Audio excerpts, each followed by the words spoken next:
Good morning to you on this Friday, July the 22nd, 1994, as we see the Mount McKinley Explorer leaving for its trip to Mount McKinley and Fairbanks.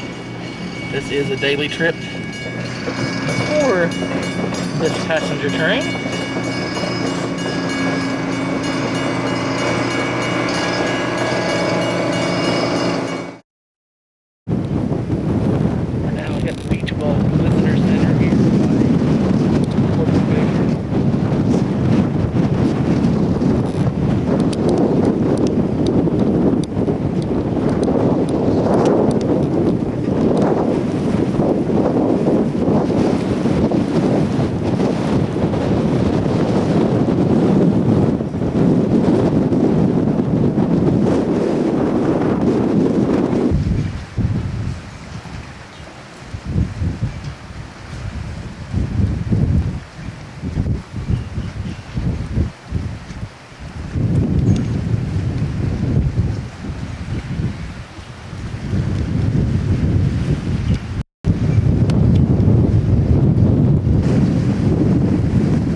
Portage Glacier.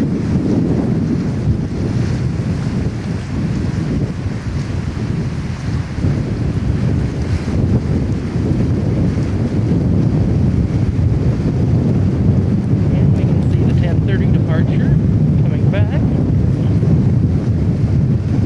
There she is.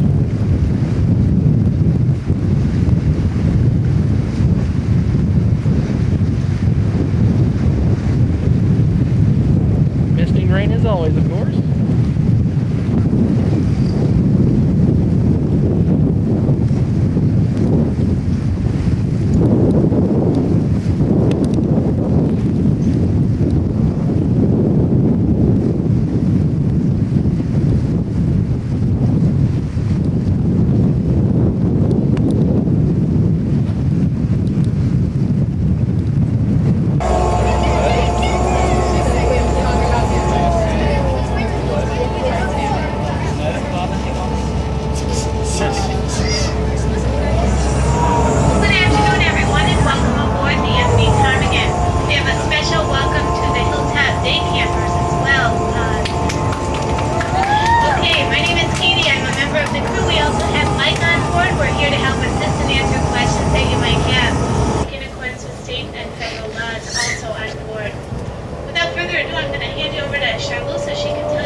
Portage Glacier. As we heard from all our campers, and I'm sure non-campers alike, you're really excited to get started on our way this afternoon. Just before we head up lake, as you see, we are kind of taking a tour around some of the largest icebergs which have worked their way down to this end of the lake at close range. These are some huge pieces which have calved off the face of the glacier and then been blown down here by way of the prevailing winds, which have been in the same direction for the last several days. These pieces are mammoth, as you can see. Did you know that icebergs float with only 1/10 or 10% of their height or body above water? 9/10 or 90% is beneath in depth. So that gives you some idea as we sail by these very large ones, just how big they are. That also gives... Looking at Portage Glacier on our right, on starboard side, we also see several black stripes coming down the glacier. One on the middle right side, and one towards the middle, or two of them on the middle left side. Those are called moraines.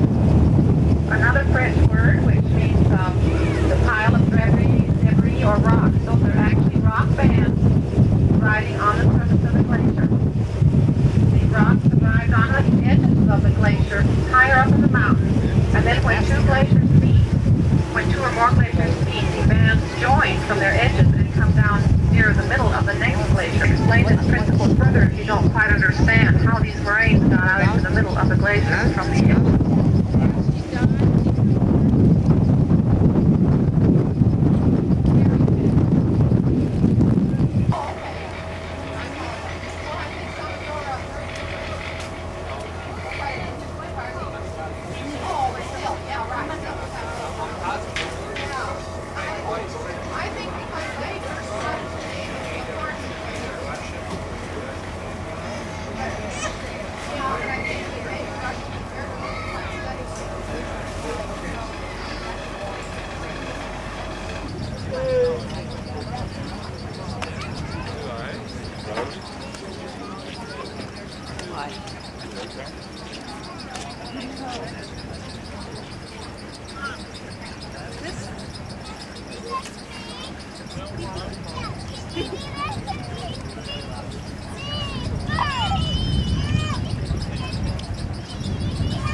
Oh, here I've been talking without the microphone on.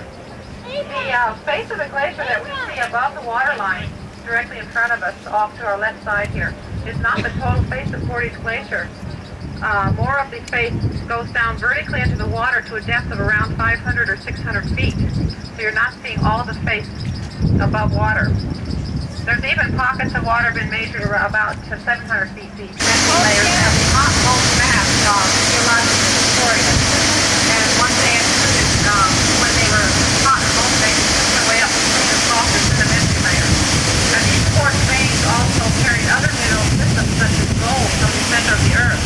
And that's why gold prospectors seek out quartz veins to look for gold.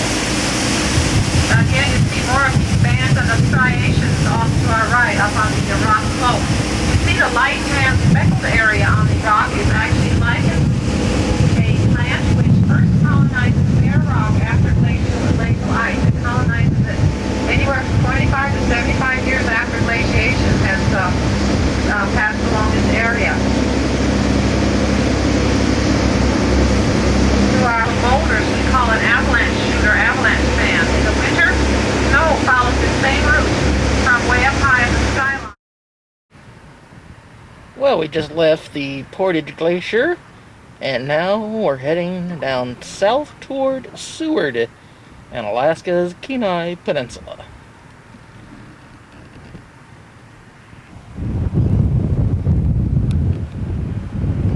Well, we are now at Turnagain Pass, continuing on our way to Seward, Alaska.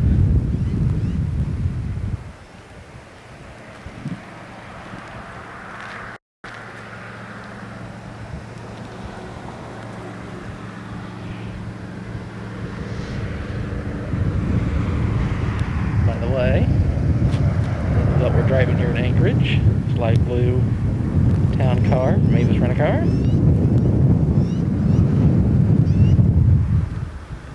A little chilly, about 50 degrees right at the moment. Just misting rain ever so lightly, which is as good as it ever gets.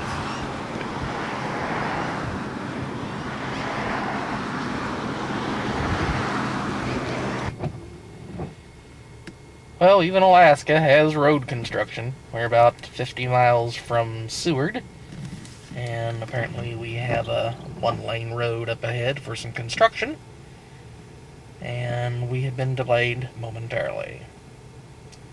So we'll be continuing in a moment on our trip to Seward today on this Friday, July the 22nd, 1994.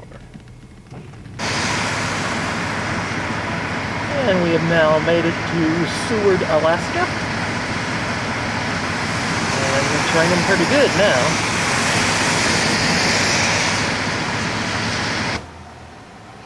Well, from the Hotel Seward here in downtown Seward, Alaska, bid you adieu for this Friday, July the 22nd, 1994. Good evening.